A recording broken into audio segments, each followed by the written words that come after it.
You're listening to Get to Know World of Warships, a podcast created by Boggsy and Synpax.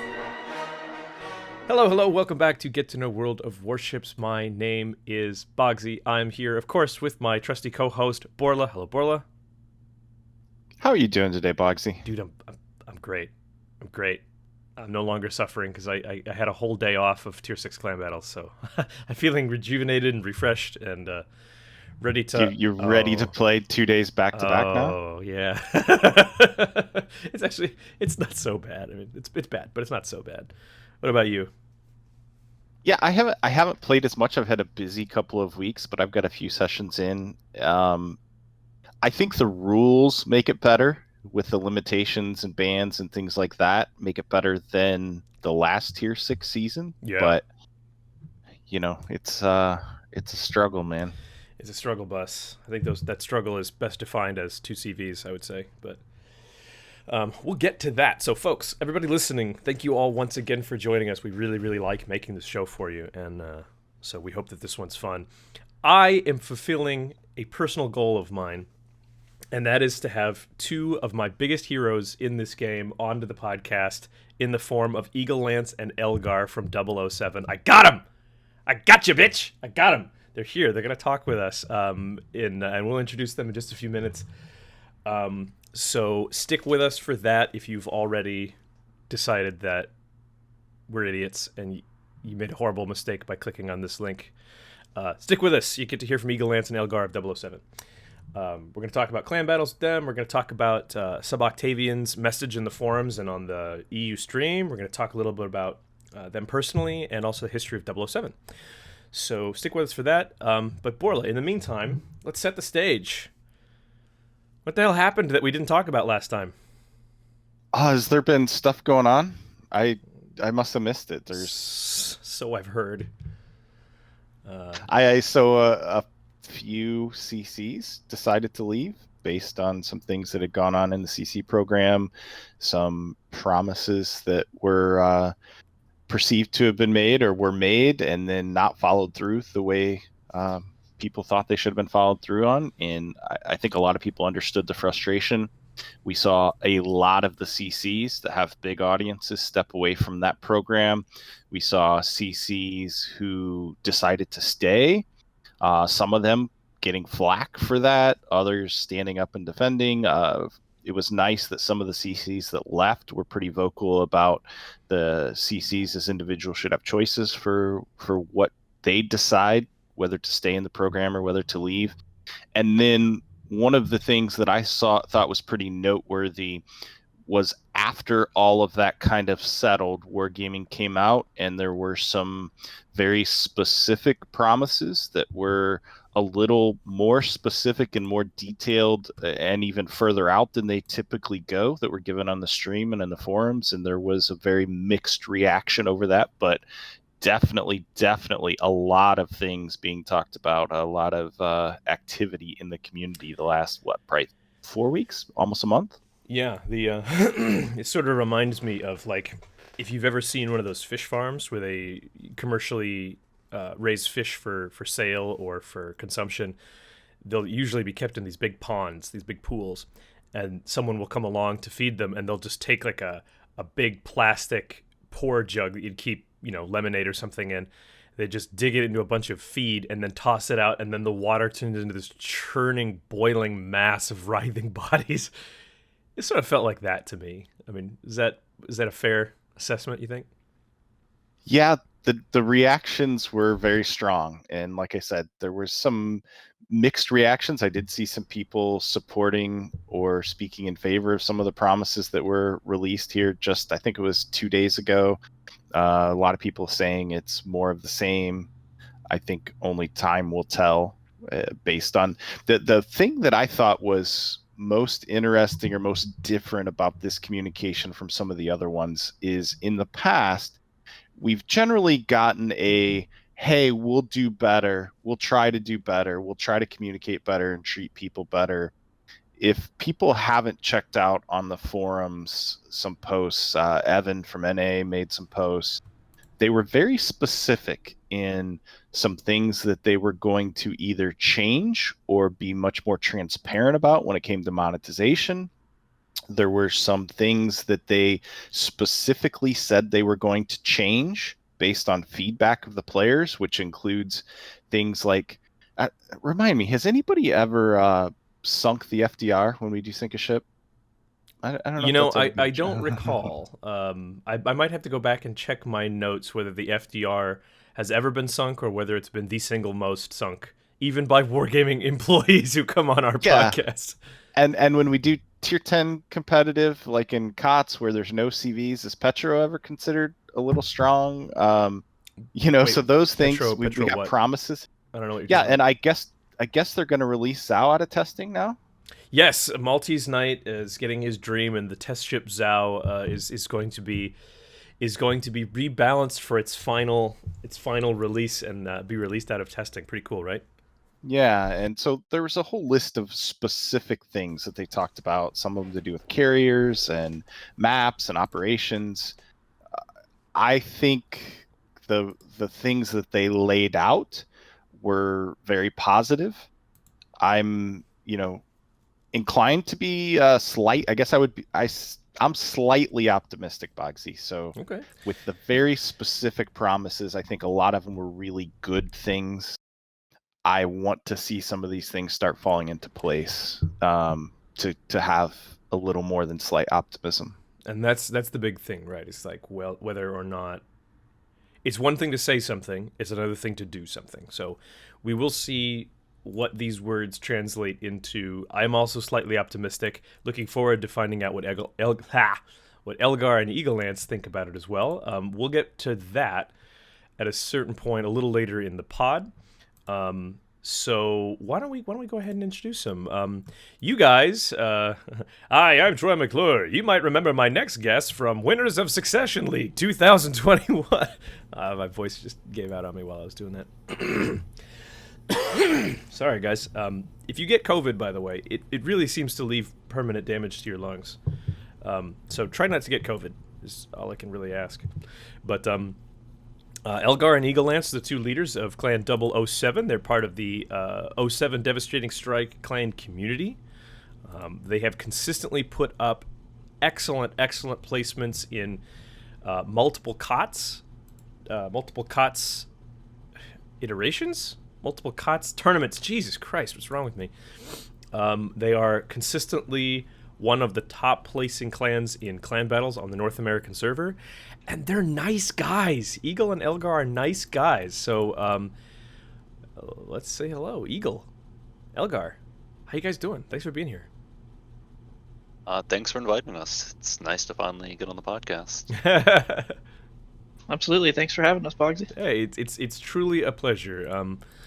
I've had nothing but pleasant and cordial and wonderful interactions with the two of you. I have lots of respect for both of you as well as for your clan. So it is a real treat to finally have you guys on here. So first, I'd love to just get to know each of you guys personally a little bit about how you got started in WoWs, how you joined the O7 community, how you came to be leaders of 007, and then maybe top that section off by how was your experience in Succession League, which you guys ended up winning. So, yeah, Eagle, why don't we start with you? All right. Well, I started actually playing World of Warships because I was bored. It was my first semester at college, and I had finished all my assignments before Thanksgiving, and one of my friends was like, hey, you should play this game called World of Warships. And after a couple of weeks, they stopped playing, and here I am, almost 6 years later, still playing it. So, quite they tossed you into the mix and then bounced. Yeah, they're like, not the game for me. And I was like, I kind of like it. I don't know.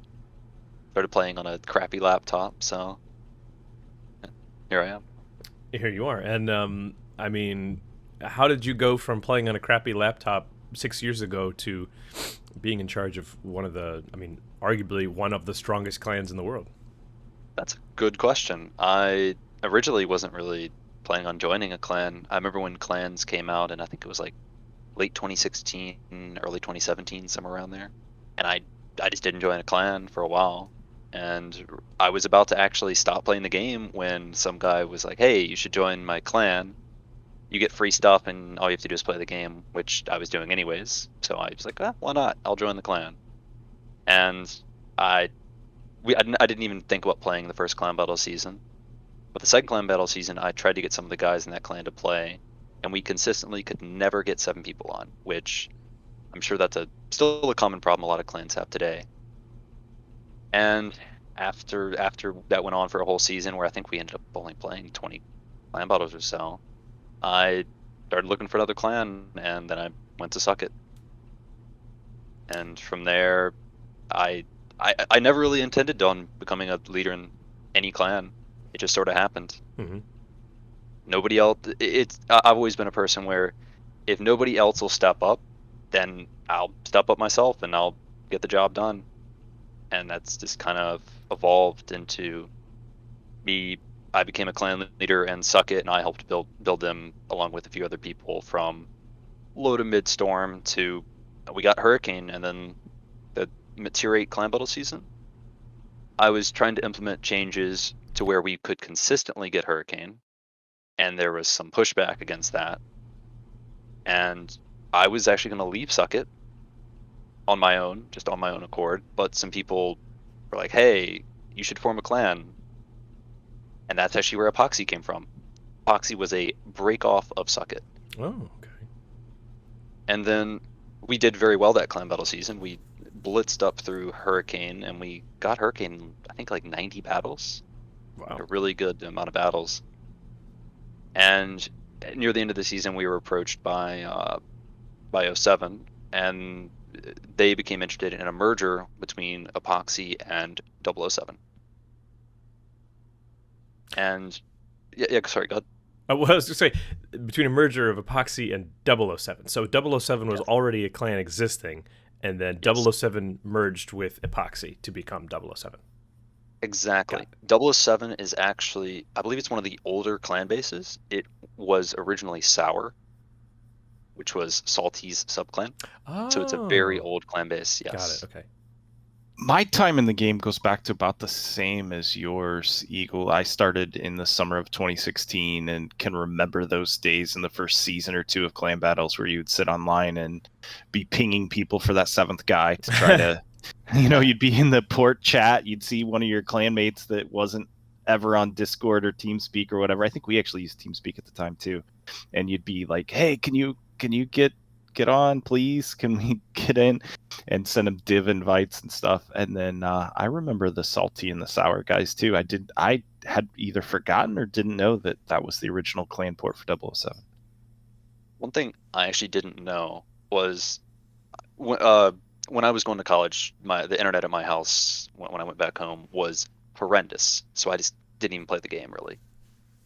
And I remember over the summer, like I remember playing in May, I think it was 2017 or something. Mm-hmm. There was a clan called Salty, a bunch of really good players. And then when I came back to the game in the fall, the clan was just gone, and I was very confused.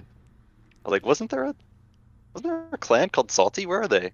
And I remember looking up for any information about what happened to them, and I couldn't find anything. You just got Thanos snapped, huh? Yeah, exactly. And I mean, I eventually found out later what happened from some people in 07, but that was a very weird experience. Well, there was a merger of sorts between Salty and 07, right? Nope. Oh, okay. Well, you don't have to delve into that if you don't want to. If No, you do, it's fine. It's a pretty quick little thing. Pretty much it was a disagreement in the way clan leadership was run in Salty, and then a bunch of people from Salty went and formed 07 with several other people from different clans. I see. Okay. One of the fun things to do for people who have been around that long is to go to the clans page. You know how you can look at your own clan port and you can go back through the seasons and like go to season 1. Yeah. And just scroll through season 1. There was no Hurricane, so the Typhoon teams, and then later seasons scroll through who was in Hurricane and who was in Typhoon 1. Torino from KSC and I did that a couple weeks ago, just looking at the clans and kind of down memory lane. You remember some of those clans that were around and are completely gone or have changed names or merged. it can be a fun time if you were around, the first few seasons. My favorite time doing that is going through and trying to figure out which clan was Gaishu's clan. what the hell was the name of the clan at that point? There's like this string of like clans that he would form in several seasons just for the purpose of proving that he could shoot another clan up into hurricane. And then he'd just leave it, and it would just be like this husk, like the exoskeleton of an insect or something, just left there forever. E-boy and E-girl and all that shit. They were always frustrating to face in the clever seasons. Oh yeah, because it was a decision whether you would want to make a lineup that would be better against, a variety of comps, or hyper focus a comp where you might be able to consistently beat or challenge Gaishu, but against other clans you would fall short. Do you just write that off as a loss, basically, and go a different way and say, well, we'll always lose to this, but at least we'll do well against the rest of this stuff? That's typically what we did. We would give our best college try against Gaishu or whatever stuff he was running, but right. We would focus more on winnable games, because if we would lose against them, lose like 6-7 points, whatever. Yeah, exactly. But and then if we go and we beat TNG, KSC or whatever, it's 19-20. Like, right. You instantly make back what you lost and more. Yeah. So before we throw Elgar into the spotlight here, how exactly did you become the leader of 007 when you came over and merged with Epoxy? I seem to recall a couple other fellas who were big parts of 007 who, I think maybe the end of last year, they decided to stop playing the game, and I was sad because those were nice fellas as well. When did you sort of come into the role of leadership? I officially became clan leader, I think, last year, but I had kind of unofficially I was unofficially clan leader for, I don't even remember, for probably a long time. Because I think when we first came over, I think it was Gilhop. Can you? It kind of bounced back and forth. Alpine was basically you before, because it was Gilhop and Alpine, and then you had Gilhop basically just wasn't playing the game, so he kind of gave control to Alpine. Eventually it passed on to Ducky Shot, and then that was the commander with Alpine when Epoxy merged. Okay. Speaking of Epoxy, I don't think it's a well-known fact about where the actual clan base for Epoxy went. It was actually during the merger between Epoxy and 00, where we didn't have enough space for everybody from Epoxy, because I think we had 20-25 people, and some of the people weren't up to the level of Hurricane. Sure. So I sort of made it a deal where people from 00 who would need to be moved, who weren't going to be playing or weren't good enough to be playing, they could be moved down, and Epoxy essentially became QQ, and that was supposed to be a social clan. No kidding. But obviously QQ, through a lot of help from OO7, 007, and then obviously themselves, like QQ's put in a lot of work to build themselves up. Yeah, we had Moose on the Loose on, God, it seems like quite a while ago now, but yeah, anything but social, man. Those guys are killers as well. And if you type in the WoW stat bot thing on our Discord, you'll see that the creator of Epoxy creator of QQ was me, because that was the original Epoxy base. That's so funny. Huh. And I think I'd heard the story wrong in here, and I was like, I think I'll get it. I'll correct it eventually. Yeah, well, that's great. I always like finding out these little nuggets of like, hey, did you know this? Like, fun fact about QQ7, the base is actually created by Eagle, who's leader of Debolo. It's just fun. Yeah, it'd be fun to have like a sort of a little brochure or whatever about the whole World of Warships history, the good, the bad, the ugly. Someone should make a podcast and just explore those things. Oh yeah, from like the 90th COTS memes to like all the clans falling and rising. Well, that'd be pretty interesting. That was our first COTS. Our second opponent was supposed to be 90th, and it was their opponent before us where they stopped playing. So we, in our very first COTS, did not get to play our second round of matches. You just skipped right I mean, over we it. technically won, but we Yeah. didn't get to play. We were in there wanting some experience. Those of you wondering who the hell they're talking about, 90th was a clan that is now called Hell, Hel, and they gained some notoriety during a COTS that had an aircraft. It was during the CV 7, maybe? Yeah, COTS COTS 7 had RTS carriers for the first time in them, and that was, a controversial thing in and of itself. But I guess 90th, they lost their carrier player, and they just sort of said, and again, that's up for debate, what have you. I'm sure there's plenty to be read out there about it, but they ended up withdrawing from the tournament, and that was, Borla was saying that KSC ended up skipping over that matchup simply because they weren't there to play it. But Funny because we actually, the person who would have been 90th carrier player, who was on a trip that weekend, he is in 007. oh, Really? do we throw him under the bus? Do we name drop him? I don't remember what his name is now, but he used to go by Walked and Woaded or Locked. Oh, he still goes by that. I know who that is. Yeah. When he told me that was pretty good. That was pretty funny. That is pretty It funny. was like, oh my, 90th. how is everything so connected? If you recall back, 90th was also the very first clan that we had on the podcast. Yeah, It was that's episode right. 1. Back when we thought Synpax and I intended to do a podcast that was no longer than 12 to 15 minutes. And the 90th podcast went 20 minutes. And afterwards, we were like, oh, man, that was way too long. Cue the 2-hour Had Syntax marathon. ever tried to have a 12-minute conversation with you before that, Boggsy? No. Because I feel like it's impossible to have a 12-minute conversation with you. With me? Yeah, it's usually like goes into 45 minutes or an hour. I am a talker. I am a man who makes words come out of his mouth. It's true. I So- can relate to that. Yeah. So Elgar, what's your backstory? When did you start playing ships, and what did you do before you joined 007? If you were in fact playing before then? It's actually funny is Eagle and I share a lot of similarities on that regard because I also started playing World of Warships in my first semester of college. Although I didn't get into a competitive field until way later. Actually, my first competitive clan was 007, but I don't know. I got into the game ironically because I really liked the USS Missouri and I really wanted the USS Missouri. Kind of a awkward moment for me right now given everything that's happening, but I don't know, like I started playing the game. I got up to the USS Iowa and I didn't really realize I was bad at the game at the time. I thought I was just having a good time, so I don't know. I don't know. I played it up. Just didn't really pay much mind to really anything that was going on. I just played the game for the Iowa. Got to Montana. Was like, oh, this is fun. Then Kerr first came out, I think, around that time, and it was like, oh wow, I feel so obnoxious. This is like a better Montana. Like, why would I? And then I was mad, which actually sparked me to take a break from the game for a while because I was just a U.S. battleship enthusiast at the time. Don't check my stats on that boat; it's not good. So I don't know. I clans eventually came out. I joined a clan called Legion at the time, and they were nice guys, but the clan died right after the first season. No activity, nothing.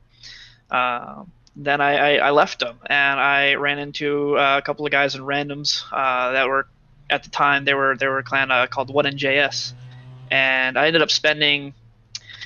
Both combined, because I left them for a while and then came back, but combined I spent about a year with those boys, and they were great guys. Loved them to death. I still talk to them a lot actually, but they but I mean we were there to play the game for fun, but we also played a little bit of clan battles.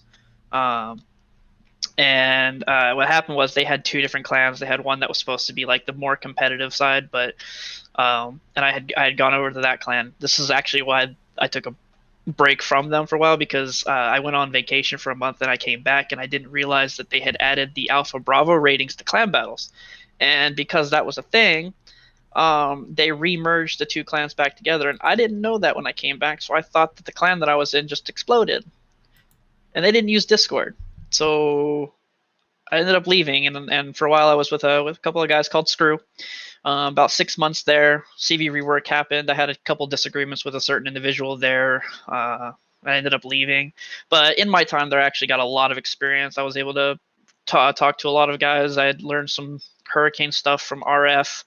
And when I went back to 1NJS after I realized, they hadn't fallen apart, and I left Screw because of that disagreement with a certain individual, I went back to 1NJS for another 6 months, where I just I don't know, like we got up to Storm 1, I think, at that time, but we just didn't have the commitment, didn't have the players consistently showing up to get any higher than that at the time. And that was when I ran into who I still consider a bit of a mentor figure to me. It's Ace Baby from currently OO7, but he was in OO7 at the time. A large man who enjoys sheep. Indeed, indeed. I ran into him in random battles, and he just absolutely ravaged my division. Not like the two guys that I was with, and we had a good fight afterwards, and then we lost that game, obviously, because I recognized the clan tag. I had actually been a fan of OO7 for a long while, starting when they defeated Omni in that one infamous or famous, depending on who you're a fan of, COTS tournament, where that last game on Tears of the Desert against Omni. I'd been a fan from them ever since. So when I saw Ace, I was like, oh my gosh. And he and I messaged each other after the game. He actually asked me if I was interested in a little bit of competitive, and me being a fan, I was like, yes.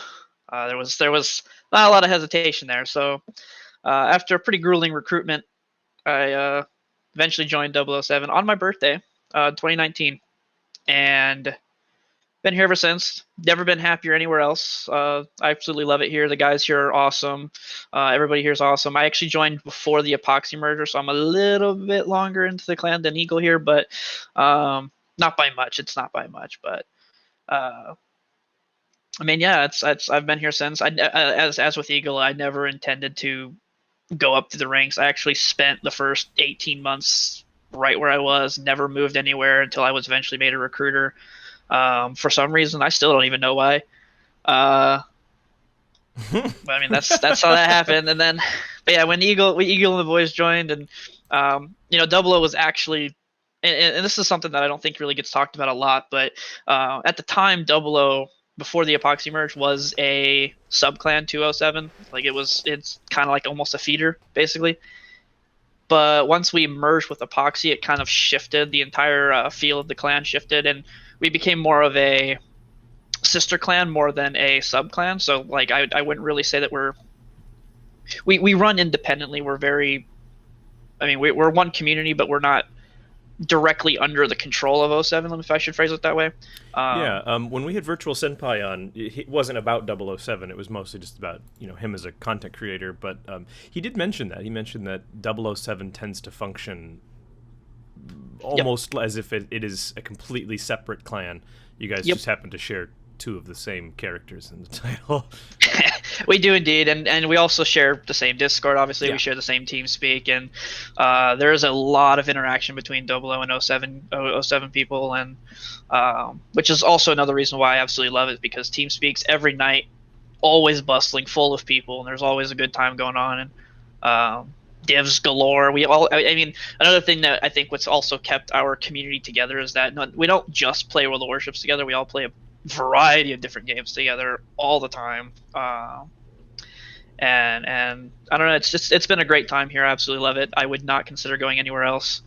So yeah, I mean, it's been pretty crazy 5 years, and I'm perfectly happy with how it went. Amazing. Excuse me. Well, great, gentlemen. I'm so glad we actually get to find out a little bit about you specifically, because I've always been curious. I've always been curious to know about the two of you.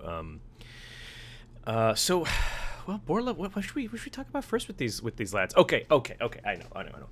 So, you guys recently won Succession League. Succession League is a tournament that is put on by the fellas who,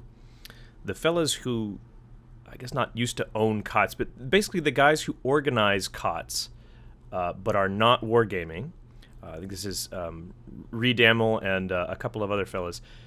They organized to put on this tournament with sponsorship from Wargaming, so it had some nifty prizes behind it, plus the had some of the had the King of the Sea Discord and whatnot to use as part of their production. It was an interesting tournament, and 007 ended up winning the day after 2 days worth of battles. Elgar, since we started with Eagle before, why don't we start with you and just what was your experience? Did you like the format? The 3 tier 10s, up to 3 tier 10s, and then the rest were tier 9s, no premium ships, only tech tree, no doubles, and of course no petro. How did you find that?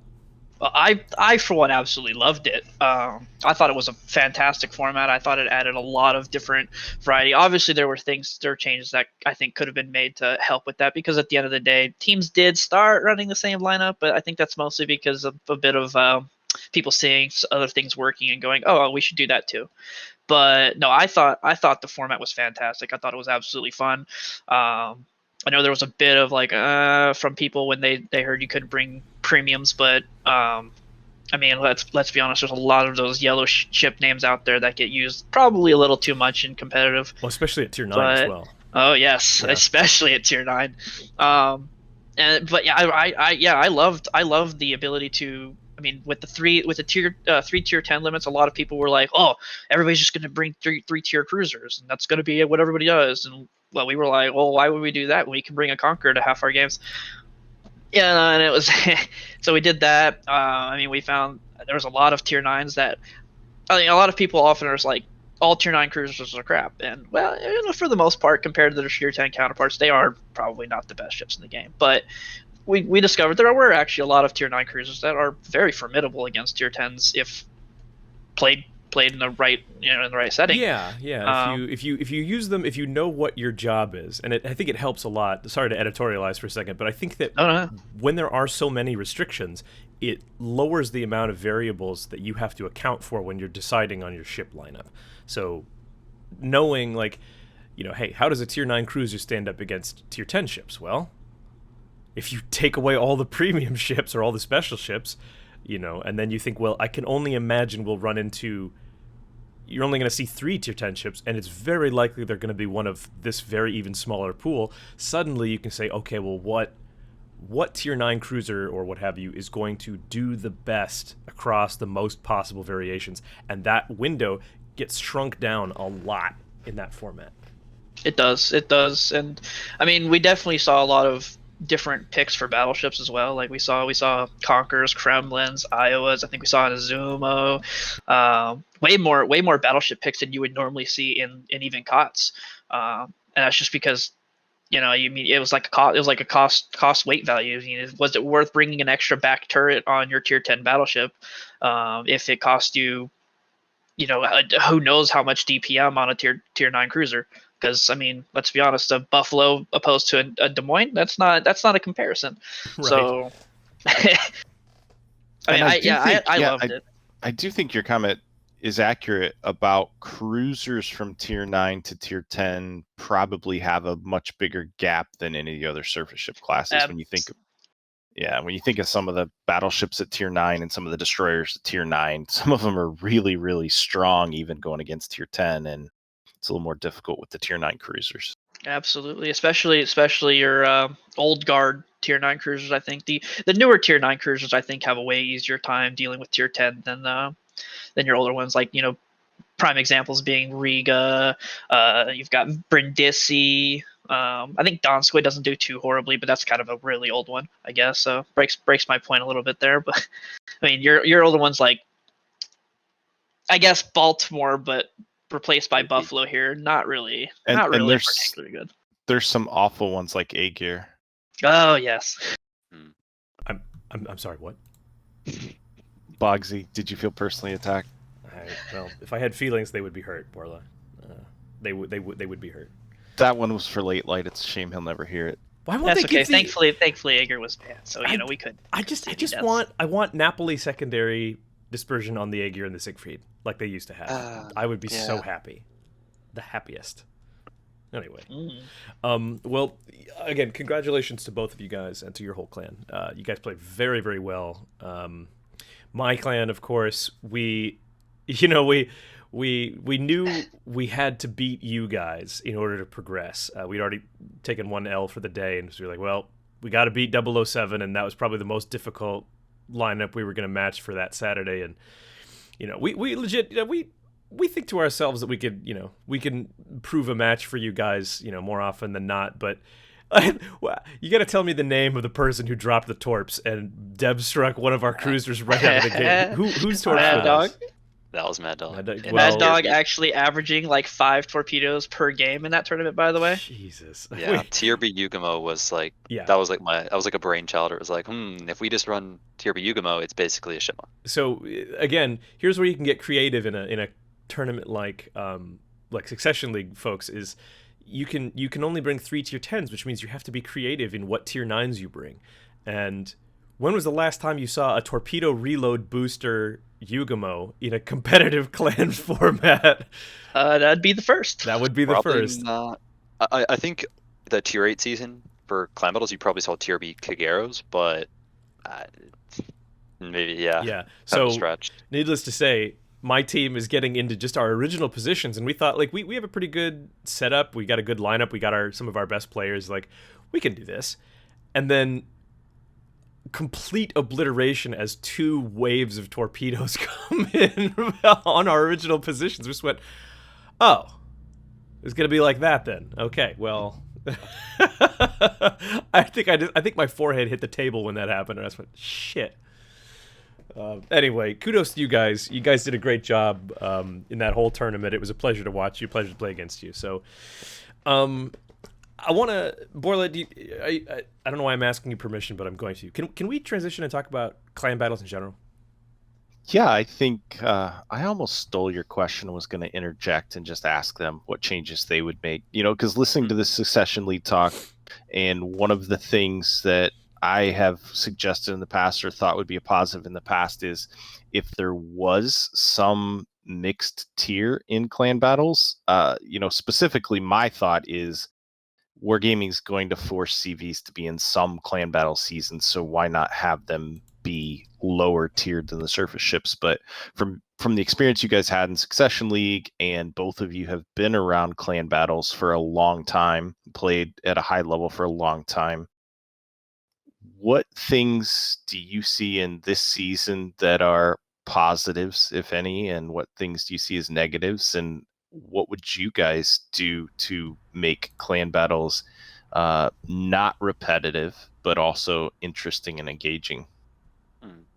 I mean, I think I honestly wish the ban system that's been going on for, like them banning. I was very surprised they banned both Lowenhart and Ryujo. That was honestly a really good decision by Wargaming. And then them having the hindsight to not just ban Wong Hei or just ban Perth, but limit it to 2 of those crawling smoke ships. That was a very good decision for them. I'll give Wargaming credit for that. And I think a lot of past clan battle seasons could have definitely benefited from those sort of similar bans to limits. So you wouldn't see Stalin walls, Mossful walls, stuff Petra of that walls. nature. Clever Walls, spams. exactly. Yeah, clever spams. I think those sort of bans and limitations are very, very good for the game. As much as you try to balance the game, the best clans and the best players, they're going to find a way to just hyper optimize and, well, make things unfair for everyone else. Because this season is, I would argue, the second real season where we've had, I want to say, dynamic bans where they clearly listen. I mean, maybe third, because the tier 9 season also, I would say, had dynamic bans. So let's say 3 seasons now. The tier 9 season, we had the Musashi and the Georgia removed. We had the Mogador limited to 1. I think that was it. I don't recall if there was. Oh, the Alaska. Poor Alaska was limited to 1, even though it was probably overperforming at low leagues and useless at high leagues. But that shows that they're also paying attention to not just what's happening, at the top league or the bottom league. They're paying attention to it across the spectrum, which is great to see. The USS Black not getting banned that season was very surprising because it was a ship that performed a very unique role, and that it was very hard to get. and they just decided not to ban it. That was very surprising. That is interesting. So for those of you who the black is the tier 9 ship that used to be free if you ranked out a certain number of times. Then it was for steel, and then it was removed completely from the steel from purchase for steel. The black is a tier 9 American destroyer that has American duration smoke and a radar at 7.5 kilometers, which makes it unique. And the thing with the black too, because you had to have been around for a while to have gotten it, or spent your steel on it before it dropped when there were other choices. There were few of them in circulation. The vast majority, not the vast majority, I guess, because there are people who just spammed through ranked and got them, but the people who were playing in competitive were typically also very, very skilled players, and I think a lot of clans ended up, if you had a black, then you became a player who played the black by virtue of just how few of them are out there. And if I may on that, I think a lot of the reason why black didn't get banned was because of its scarcity, and I think it, for no pun intended, it kind of flew under the radar a little bit because there just wasn't a lot of them, and I don't, and obviously I still think it's a mistake not to ban it, but I feel like that partially contributes to why it was kept throughout the season.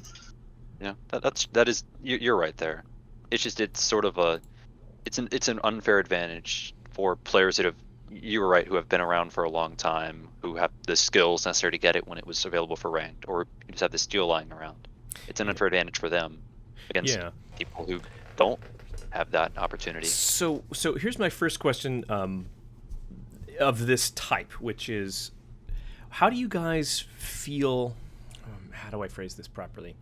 Obviously, there is a sense of unfairness for people who don't have a black, or clans that don't have access to a black, right? In a tier 9 season, if it's like, hey, this is a critical ship, and we can't get it. That's why things like that are oftentimes banned from COTS. If it's not available for purchase, you can't play it in COTS. There's a sense of unfairness when you're not able to get the ship because it's not available anymore. But there must also be a sense of unfairness for people who worked hard or did something or spent money to get a ship, for then it to be saying, too bad, you can't use it. I mean, where do you feel like the balance is there? I think if it's a unique ship, but if there are no tech tree counterparts that can do a similar or same role, I think that's where the unfairness starts. Like the Smalling, black, for example, right? The black, and then you have the Smalling smoke ships. There's no tech tree Smalling crawling smoke ships, so that there's nothing you could use as a tech tree. I didn't even think about that. Yeah, that's where I would draw the line. If there's no available for free tech tree counterpart, then I think it's an unfair advantage for that premium. That's a great point. So what Eagle's pointing out there, for those of you playing clan battles right now, is that all of the crawling smokes in the game that are part and parcel of the tier 6 clan battle meta, the Hwanghae, the Perth, and is the Mysore crawling as well? Yes. Okay. Don't play the Mysore, don't know.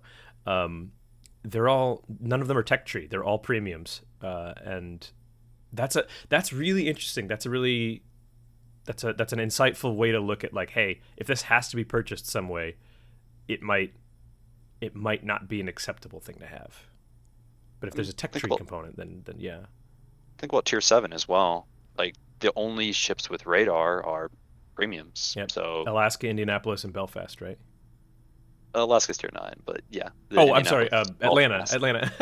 And Atlanta, you're right. Yeah. Yeah, those 3 ships, all premium, all radar. No tech tree ships have radar. That's a really interesting point to make there. The one thing that I was a little surprised at back at the tier 9 season, and I think has been nice that Wargaming has done when they've done these bans and limitations, I originally thought some of these premium ships would escape bans or limitations because they wouldn't want an outcry from people who had them, or they wouldn't want to prevent people from buying them. And I guess to Wargaming's credit, you think back in that tier 9 season, Musashi and Georgia were right away, and even, like you mentioned, some of the ships that are limited this season and last season are those same ones.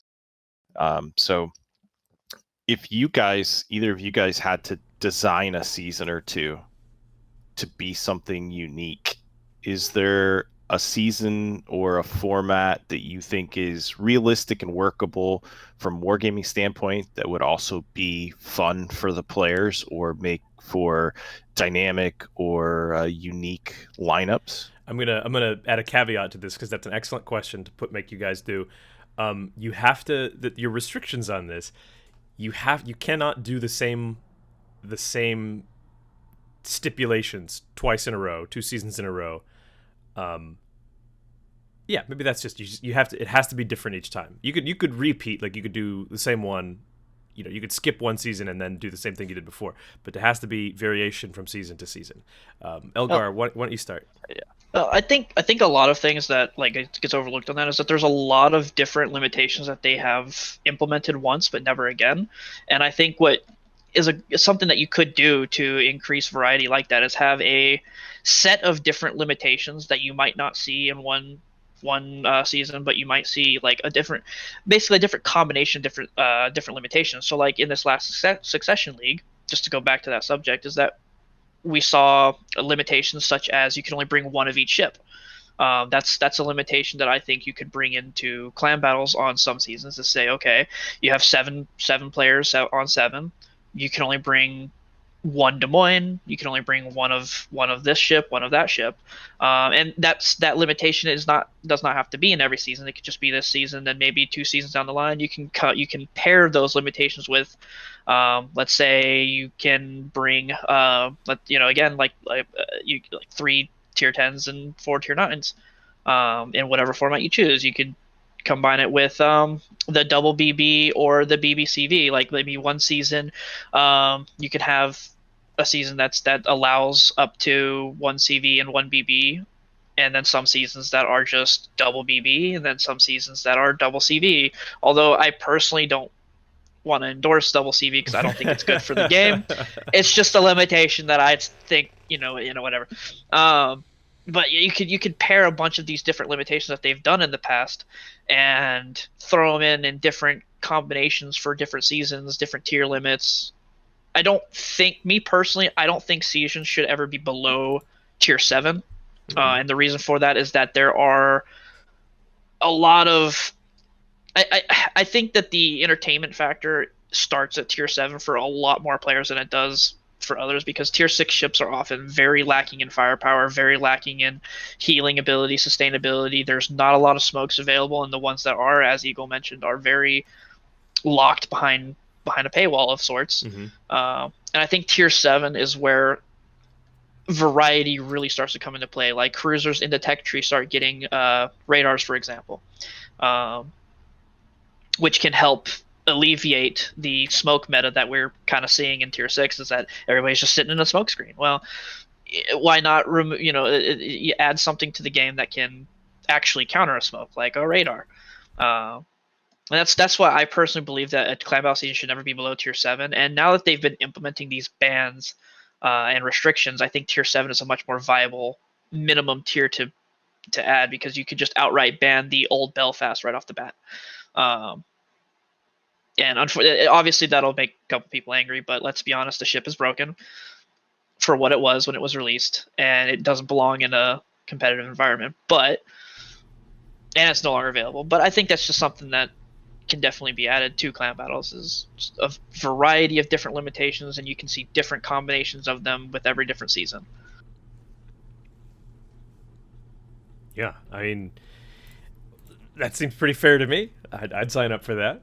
Eagle, what about you? What do you if I put you in charge of, if I put you at Wargaming and I put you in charge of designing the clan battle seasons in a way that can't be the same season to season, but also it has to be as dynamic as possible and piss off as few people as possible, what are you going to do? Well, as much as I dislike CV, like playing against CVs and CVs being in clan battles, it makes sense that Wargaming wants them in clan battles, because they're attempting to balance them in a way that makes them creates, instead of a triangle per se, battleship, cruiser, destroyer, they want to try to add CVs somewhere in that triangle and make it into a square or whatever shape they're trying to make it into. But I think a good idea would actually be something similar to Succession League, where what Elgar was talking about, except instead of let's say it's a tier 7 season, but allow like a tier 6 CV. Ah, So that way, the CV it can still like tier 6 CVs do a lot of damage. Like, granted, the Ryujo is the best one by far. Eric Lowenhart is really good as well. But I mean, we had Ryujos when we were playing the double Ryujo. We had where both of them were getting 50, 60, maybe not 50, 60k, but 30, 40k. And considering it was against mostly Wongs, that's a lot of damage. yeah, things that have like what 25,000 total. Yeah. So it would sort of change their role, because I think tier 7 is where AA starts to get a bit better. Tier 6 AA is mostly for show, besides a few cruisers. So if you had it to where the CV would be a tier down, so if it's a tier 7 season, allow a tier 6 CV. If it's a tier 9 season, allow a tier 8 CV. And I think a good way to do it would be to appease both crowds, people who like CVs and clan battles and people who don't like CVs and clan battles, would be to alternate from season to season. So have a CV season, have a non-CV season, and just alternate that way.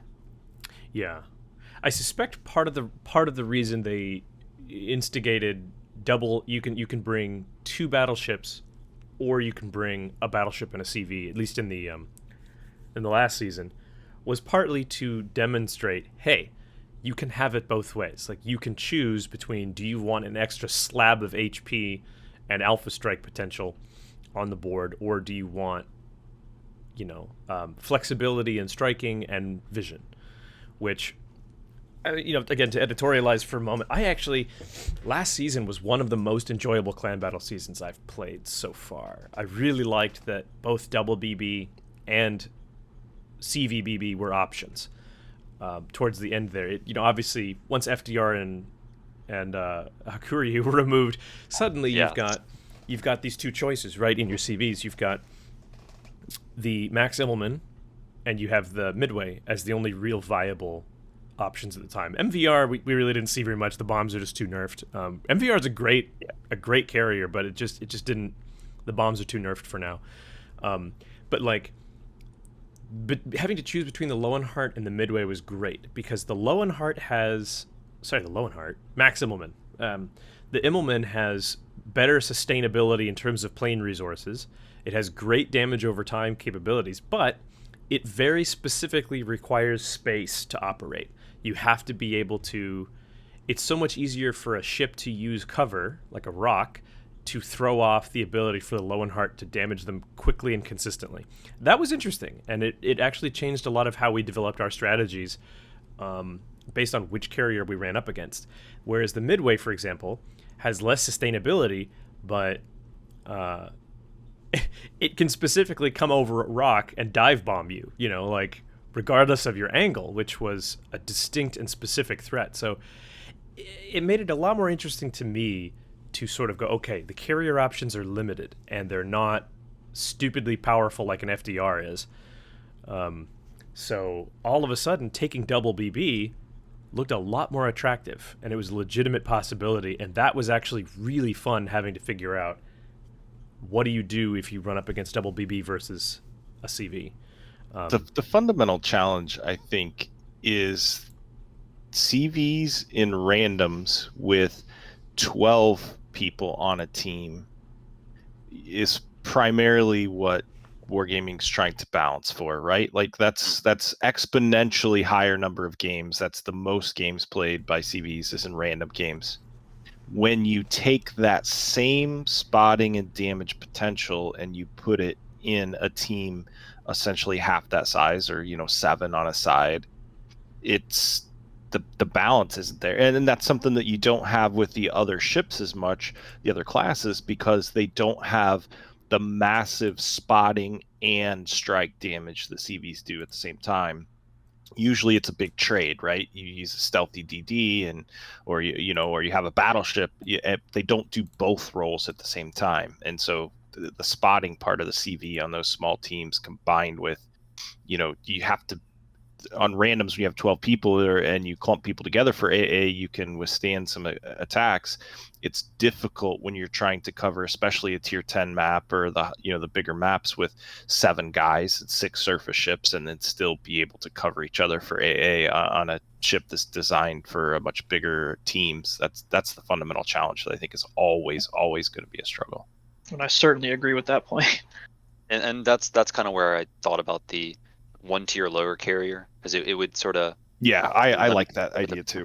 But Yeah. I think I thought about that when we were like playing clan battles back when the rockets, Ryujo rockets were I have a couple screenshots where I'd lose my entire HP in a destroyer to rockets because you used to not be able to dodge them at all, and it was frustrating.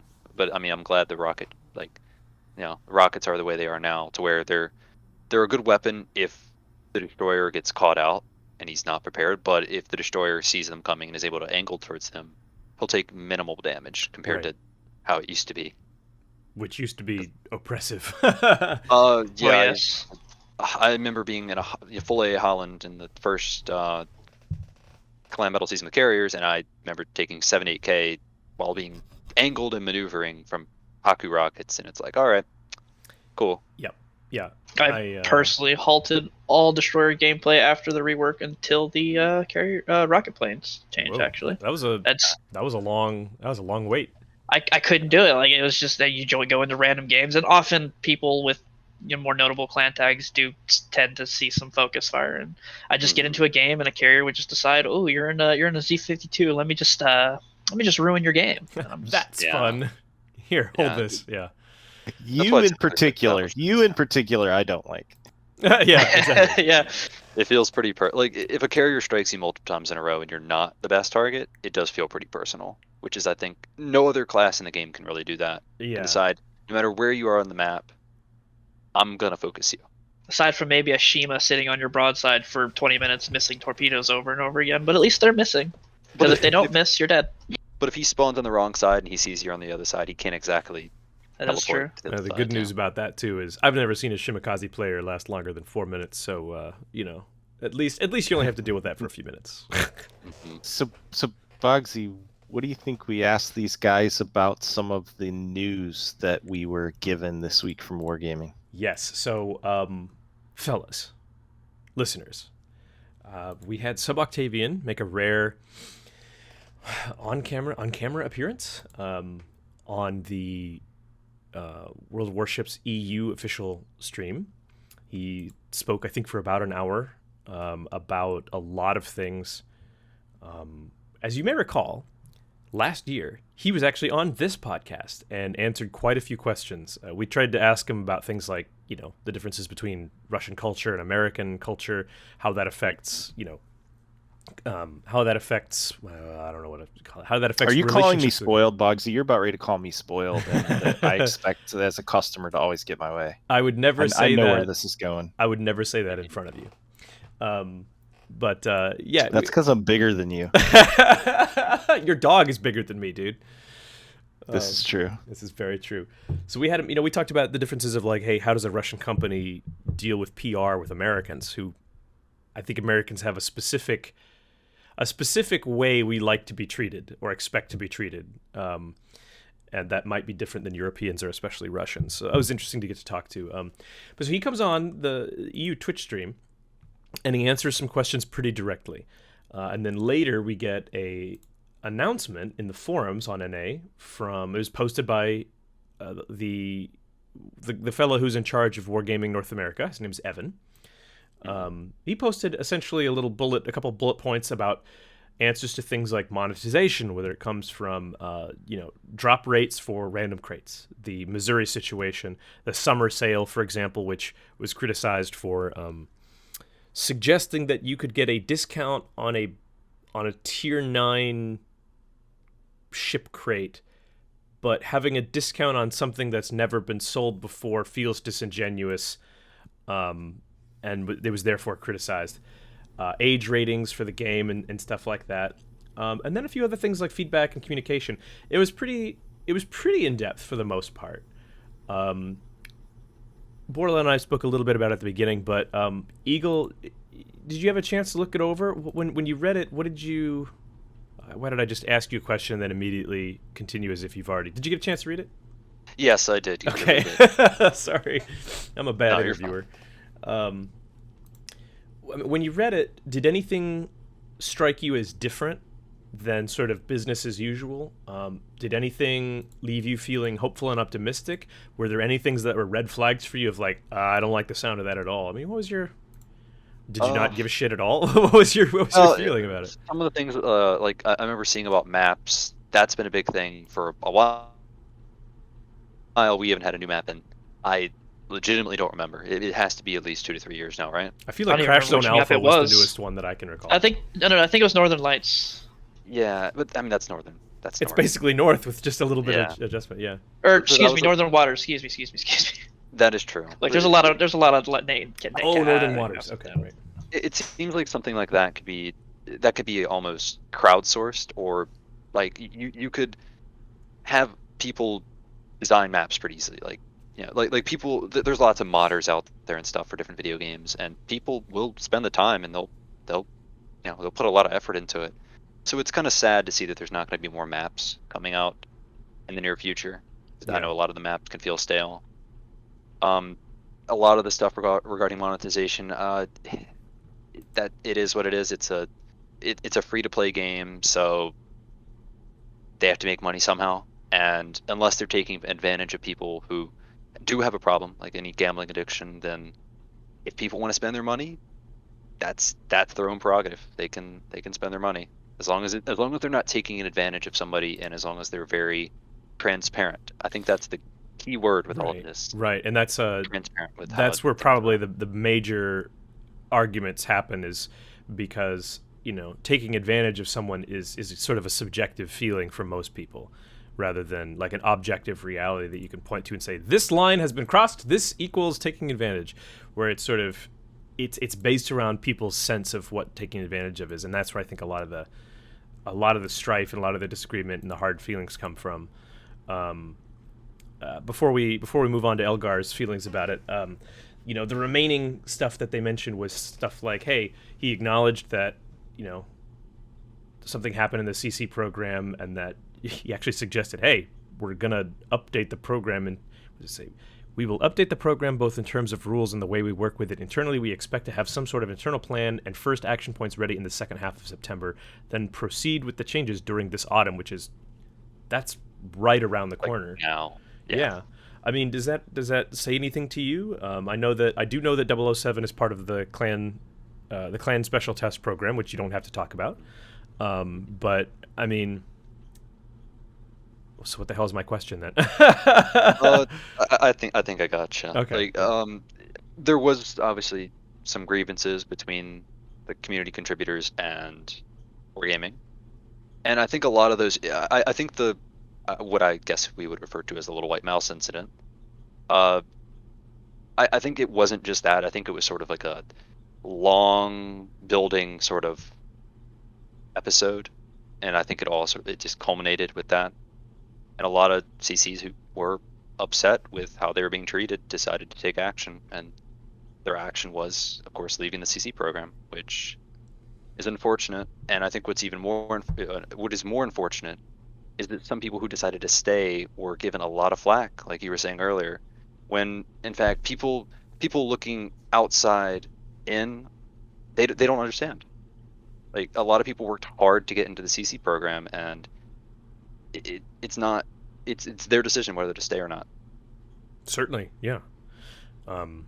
Yeah, I mean, as a CC myself, I can say that I can put a little bit of perspective on it, and that is that there are still remaining over 200 community contributors across the world, about 20 to 30 left. I forget how many exactly the final count was, but some of the ones who left are larger names for sure, especially very vocal names with big audiences. Yeah, absolutely. So that can make it certainly feel like I keep seeing people say like all the community contributors left. It's like, no, about a tenth of them left. But yeah, I mean, as someone who creates content, and it's an opportunity to have more tools to work with. And if your goal is to build an audience, which, you know, if you create something, obviously you want people to interact with and engage with your content. Some people do it with the intent of trying to make some money out of it. Maybe, you know, as a living, which is rare, or just as, hey, I would like to have a clear and distinct effort to reward system in place so that I can teach myself how to get better at this and see something out of it. I think that's the majority of the people who are in the CC program. It's a test and a challenge and an obstacle to work against and to get better at. And being a community contributor means you have wargaming support with access to the devs in a clear way to ask questions. And man, if you guys don't know who Shonai is, he's been a little more visible. Shonai is the one responsible for answering questions to the CCs for all over the world. The man deserves all the beer. that guy really is a champ. And I don't think he also takes care of things for the privateers, Boggsy. I've had some he does that too, with him, and he's been very helpful. Yeah, there was a thing that I had going on with my account a couple months ago, and I had to get some help, or maybe a month or two ago, I had to get some help with and talk to him about it, and he was extremely responsive. And even when he was going to be gone for a couple of days because of a holiday or weekend or something, he even explained how long he'd be gone and would be back. Like he was very helpful. I guess he feels like he deserves days off, but you know, there are some like people. We still play on the holidays. Like why did? Yeah, there are some people who put in an enormous amount of work. You know, to make things run as smoothly as possible. It's great to see at least that you know, I'd like to see that those people get recognized for that. But yeah, I think it's great that you had the wherewithal to at least acknowledge that, like, there's a lot of people who they're new to the CC program or what have you. There is still potential for them where they want to take these new tools that they get, whether it be test ships or the ability to make content early, which that's exclusivity. You know, that's how you have something unique to share and build your audience, this exclusivity. And it's tools for them. And I've tried to stay out of the CC mess for the most part, but just hearing you say that made me feel much better about saying that, like, if you ever want to give a current CC who remains a hard time for staying, don't. Just don't. I agree. It's not helping anyone. If you want to support the ones who left, please do so. You know, think about what's important to you in terms of how you engage with content creators, how you play your game, decide what you want to do, and then support that. But, like, no one's crossing any picket lines. Like, this isn't a strike. This is people ending a partnership that they felt was not in their best interest anymore. Retroactively going after other people is weak and petty and spiteful and vengeful. So don't do it. Sorry. It'd be like getting a job and then people giving you flack for not quitting your job over something. Like, if you felt somewhat slighted, but you know, you have to work, or you want to work, or whatever. Yeah. Then it's kind of what it is. That's the exact illustration that I thought of Eagle, because I actually, and Boggsy knows this, I actually a month ago resigned from a job that I had for a very, very, very long time.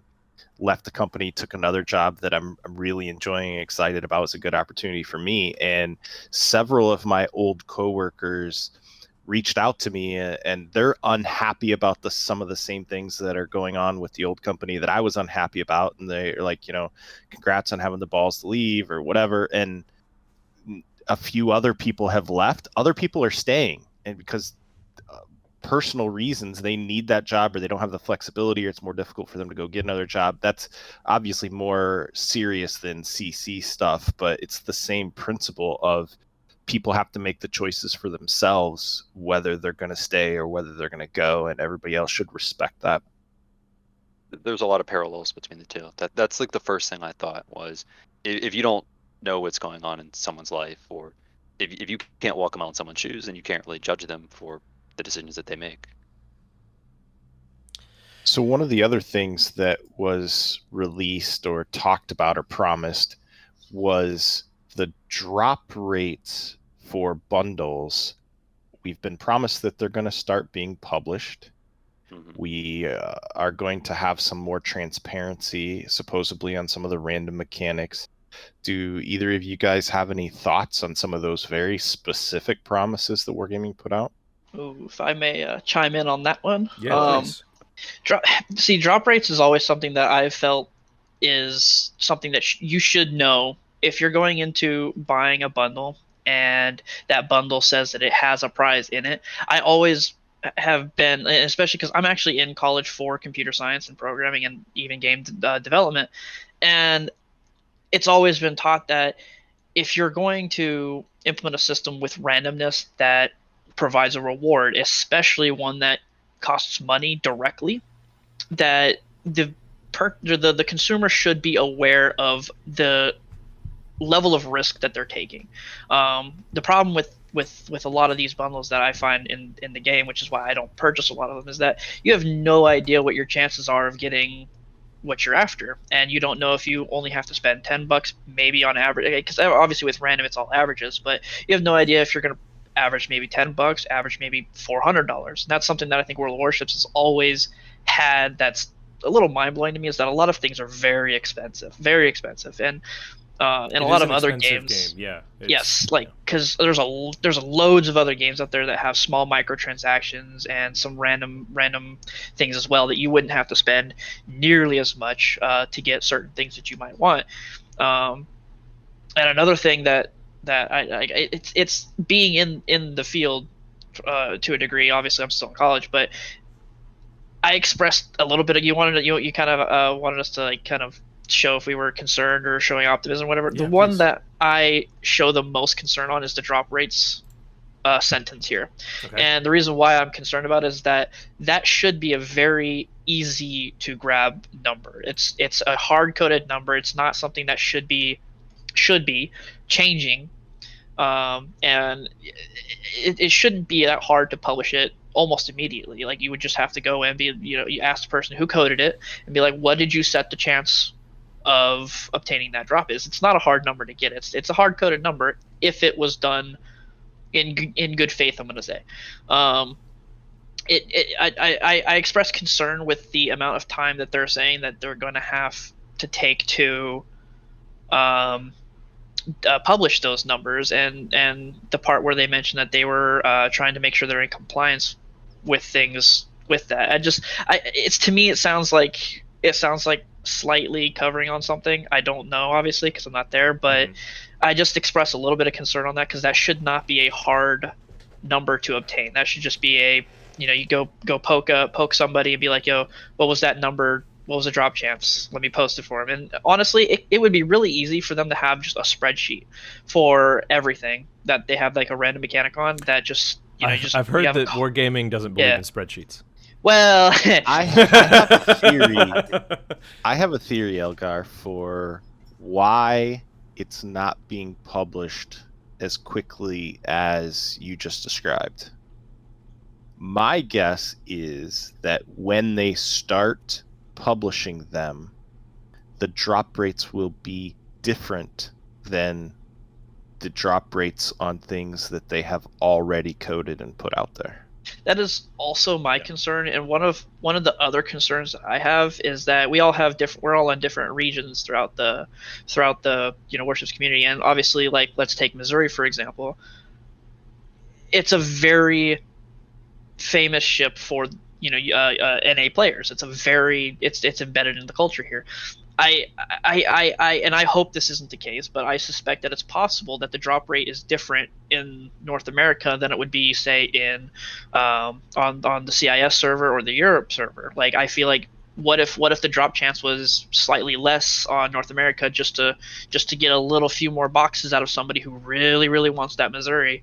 You're going to have more people really wanting it in North America for its historical value than you are elsewhere, and I have a little bit of concern that could be possible. And I would agree with you that's more likely than not that different areas have different servers have different drop rates on different things. Indeed, and I think that would be one of the biggest things to delay whether or the posting of it, and that's why I show concern on the drop rates. Now, there's a couple of other things that I show concerns on this post, and there's a couple of things that I show a little bit of optimism towards, and the fact that we actually got this big long post, granted a little bit later than expected, but the fact that we got it was hugely beneficial. The fact that it at least lets the player base know that they are at least reading and paying attention. It's felt like they haven't been paying attention at all in the last couple of weeks. And at least this big long post at least kind of alleviates the fear that they're not even listening. So I think that's definitely something that people should consider, even if it's not what they were expecting. The fact that they made the effort to make the post is a step in the right direction, I think. Now, obviously, we have to wait on action. Words are words until something actually happens, but I show a little bit of optimism that we might see some change in the beneficial plane. Well, one of the real obvious consistencies that we noticed is that change comes slowly with wargaming. I think Sub-O even said that specifically. He's like, look, nothing will happen quickly. It's just not how things operate. So every time I hear something, it is interesting. Like when you read a post like what they said, they said here's the fact that they sort of gave specific times. There weren't a whole lot of specific times, but there were enough specific times where I sort of went, oh, that's out of character for them. They don't usually say, hey, CC program retooling, start in September, ready by autumn. Oh, okay, that's very specific. Yeah, that's very specific. Okay. Tell me more, it is interesting. So, we'll find out what Borla thinks as well. But I am cautiously optimistic. I think that, a lot of things have changed. There's a lot of feedback has made a lot of feedback that I feel like a lot of the community has given them has actually made its way in. I think that we get overwhelmed by really shocking things like, subs in ranked is a major game changer in a way. Ranked does not feel at all the same because subs are in it, and whether you love them or you hate them or whatever, it's very different. And that's it's sort of like a shock to the system a little bit when one of the most common game modes is fundamentally changed, and then 2 CVs at tier 6 at the same time is sort of like double trouble. Like, oh Jesus, that too, really? And then on top of that, a dramatic exit of a few of the CCs and some other PR, issues. It all just sort of collects into one moment, and you just go, "What is happening?" Well, and there's 2 points I'd like to make, and then we can maybe ask Eagle Lance if there's a couple things that stood out in that communication to him. But the first one is, and I think our conversation here has been pretty good about it. And I think, Boggsy, you and I try to be realistic with the things. The OO7 guys mentioned with clan battles, we understand CVs are going to be in clan battles. So here's how we can make it a little better. So for people who have feedback for wargaming, I do think they need to consider a little bit the things that have to be for wargaming. They have to make some money. They have to do some things that maybe the players wish we could change. Timelines are a thing. The amount of research and development into certain things are there, whether people want to recognize or not. So changes will take a little while. Be realistic with your feedback. Try to consider it from all angles, and you're going to be listened to a little better, or you're going to get a better response if what you're asking isn't, hey, let's remove all CVs from the game, and maybe instead what you're asking is, can we balance the spotting issues that we have, or can we not always have them in competitive, or pushing it that direction. The other one thing that we didn't touch on that I just want to mention is, for all of the people who are upset that the game has an age rating with kids and say, oh, it's teaching 7-year-olds to gamble. Shame on you for giving your 7-year-old a credit card, because I understand, you don't want your kids buying this stuff and you don't want to teach them the gambling, but somebody had to give them a payment method. I don't know a whole lot of kids under 12 that have their own credit card or their own PayPal to bank account that their parents didn't help them set up or whatever. And the other part of that is, wargaming doesn't set the rating. There's agencies that set the rating based on what's shown and whatever. Yeah. And wargaming's been pretty clear. Like, they don't care if they have. I don't think. I don't have kids, so I don't know what shows like 6-year-olds watch. But I don't think if you turn on, the cartoons in the morning, or the shows that the kids are watching nowadays on YouTube when they're in preschool, or they're having World of Warships commercials on them. So please just stop with the marketing gambling to 7-year-olds. That's not a thing. I do roll my eyes at it a little bit, because it's like, well, guys, like, if anyone had to, and I don't have data to back this up necessarily, but I think it's fair to say this would be a fair assertion. If you had to say, if someone asked me, what's a good game for older folks, for people who aren't into like first person shooters, but what name one, here's a better way to put it. Name one game with an average player age range of 25 to 55, I would say. Yes. World of Warships. Yes. Yeah. There's not a whole lot. So let me ask you, 007 guys, the youngest people in your clan. Think of the youngest 2, 3, 4 people in your clan. How old are they? 17. Yeah. And it's not even just that. There's 2 of them, and that's it. Everybody else is That's Arch 20-ish. You're talking about Arch Zero, aren't you? I know you are. Well, Yeah, across 3 active clans, I think we have a person or 2 in high school, and everybody else is older, and many are significantly older. Average age is probably 30s, early 30s, late 20s. well, I mean, I have a little brother, and I love him dearly. He tried out the game at, I think he was 14, 15. And I mean, he never he doesn't have a credit card at the time. He didn't have one at the time, and he didn't go stealing my mother's credit card to, hey, shit, I'm gonna go gambling on World of Warships for this boat. It never happened. Yeah, I hate the loot, but I hate the gambling aspect. I do, but don't use your argument to get rid of loot boxes and gambling style purchases. Don't have your argument be because 7-year-olds can play this game. Just have a more intelligent argument. It's really That's disingenuous. Yeah. It's also like the integrity of the young one, because again, with back to my little brother, he accidentally made a purchase on a game once because I pay for his Xbox Live, and he accidentally paid for a thing on one of his games that he was playing. It was like $100, and oh damn. The purchase didn't even get all the way through before he had called me and was like, I did this, what do I do? And I just calmly helped him get the refund, and it worked out.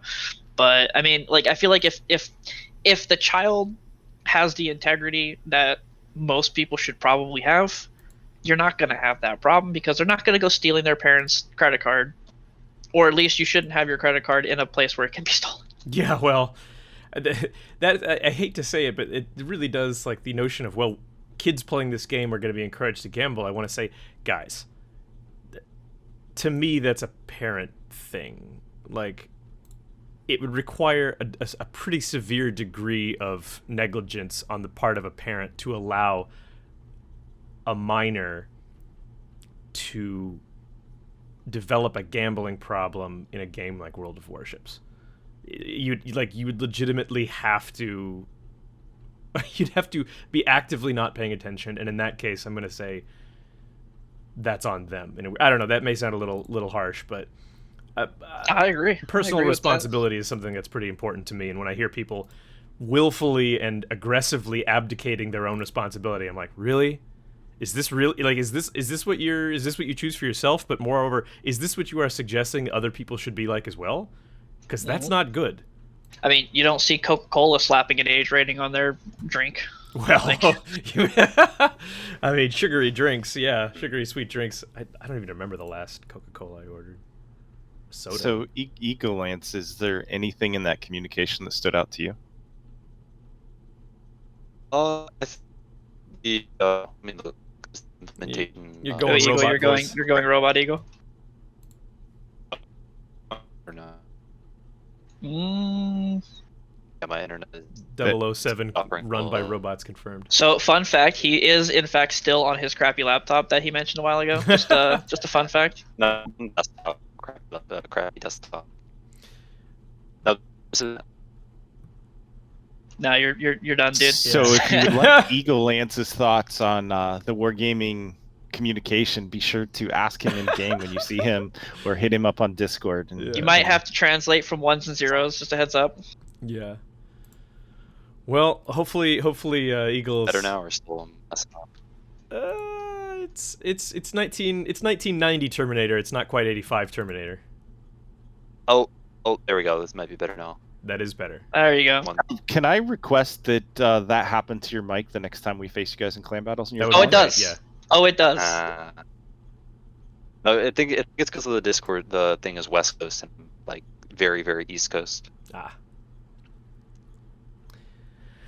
Well, So you got a couple things. If my mic just messes up, just tell me. we will. Okay. The subs being implemented in ranked first, I think would have been a great idea for CVs when they first were, reworked. Yeah, no, that makes sense. That I would have think been, we'll see that with some it- big changes going forward. That would be very nice. We're losing him. Yeah, we lost you. Sorry, Eagle. Rest in peace. To rip Eagle's mic. Just as a little bit of context here, Eagle Lance has now twice completely saved and carried a game of clan battles against my group in TNG. I'm not going to say all by himself, but he literally made the hero plays that we have we're running two Huang Heis like any sensible clan would, and we were doing actually pretty well. I thought we were 3 ships up on OO7 at one point. We had survived the never-ending double CV strikes decently, and we were like, well, we don't know where Eagle's DD is. Guy's playing, and I think he's playing an Anshan, right? The Pan-Asian destroyer. We don't know where he is. I was playing Fushin. Okay. The Fushin. Yeah, Yes. Fushin.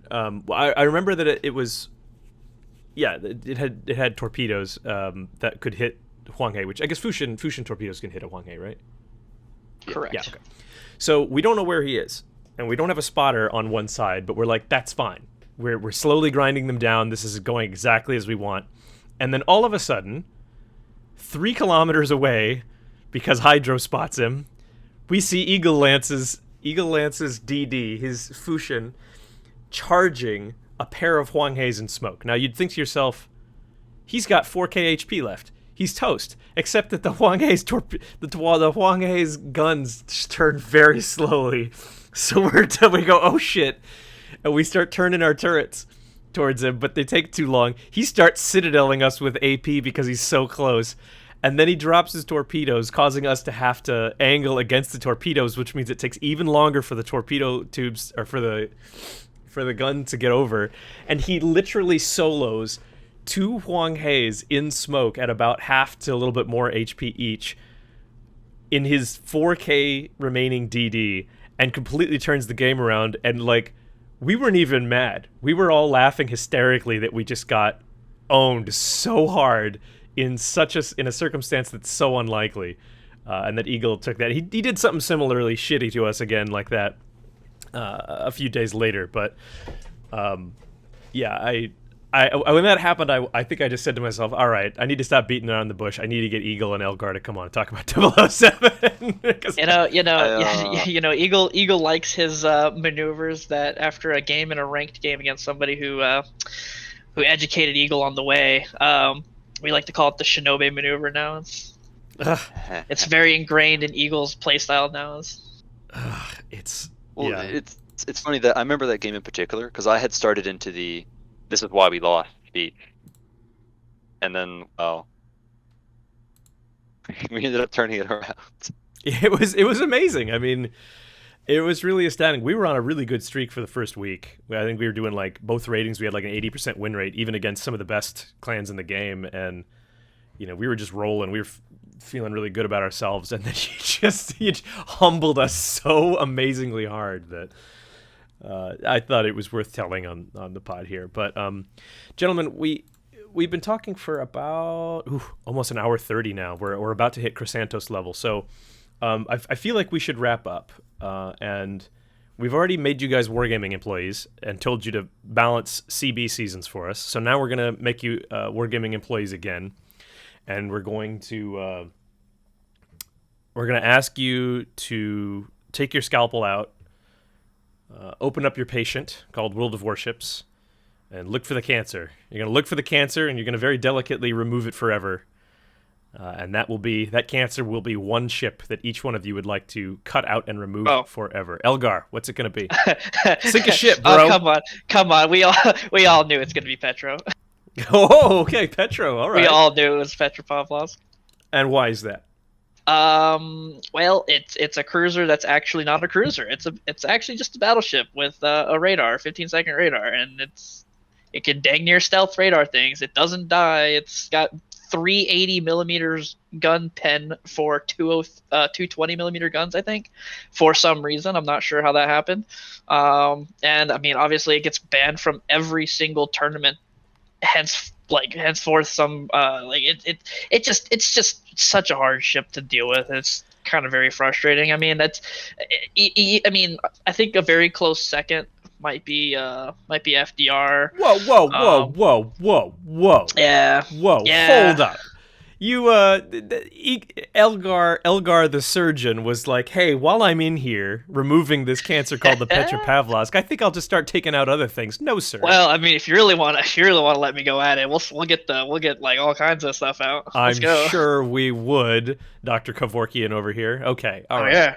Petro from Elgar. Eagle, what's it going to be? Tough because I'm not a huge fan of any carriers in the game, so that would be the easy choice. But I think I'm gonna go with me being, even though I play a lot of battleships and stuff in randoms, I think I'm actually gonna go with the Venezia.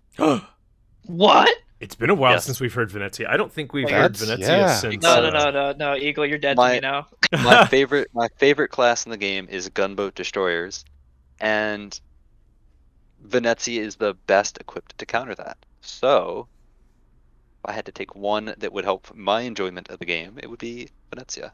Fair enough, man. Yeah.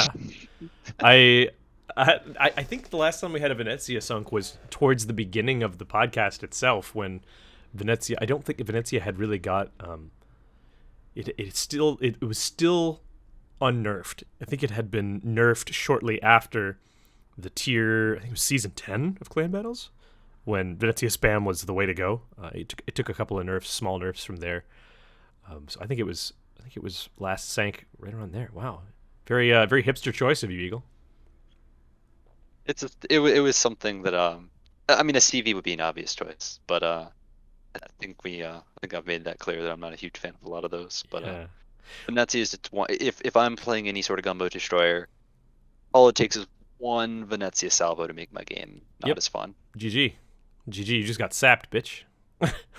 Exactly. Well, gentlemen, before we close out here, there was one thing that we skipped over from the announcement that we should probably just touch on, which is buffs to Zhao, nerfs to FDR, and nerfs to what was the other Petro. Petro. Hey, right. wait a minute. I'm not sure we can talk about Zhao. It's still NDA, not out of testing yet. Fair enough. I don't know about that. Well, so I don't know what these buffs and nerfs are going to be yet. There was a dev blog that suggested the FDR was going to have its HE bomb penetration nerfed by a small amount, which I don't recall if it crossed any meaningful thresholds or not with that pen nerf. But I mean, the meaningful threshold, the most meaningful threshold is probably 60, which is Kremlin deck. Maybe 50 because a lot of boats have a 50 millimeter deck as well, but 60 is the first meaningful one. Yeah, that it would cross if it was nerfed. I mean, okay, in terms of reasonable nerfs, like ones that you think they could actually implement, what would you like to see happen to the FDR first? The torpedo. Okay, so I'm gonna refer to it as the 360 no scope with the torps. That should not be in the game. So you can start the drop, you can get it tightened up, and then you can do pretty much a 360. Yeah, you can fully turn without losing accuracy. So you can come in to a ship parallel, you can tighten up your torpedo drop, and then you can make a full left or right turn and not lose accuracy on your torps. It's the only other CV that can do it at tier 10 that I can recall is Audacious. and nobody's calling that thing overpowered. No one is calling Nobody. the audacious overpowered.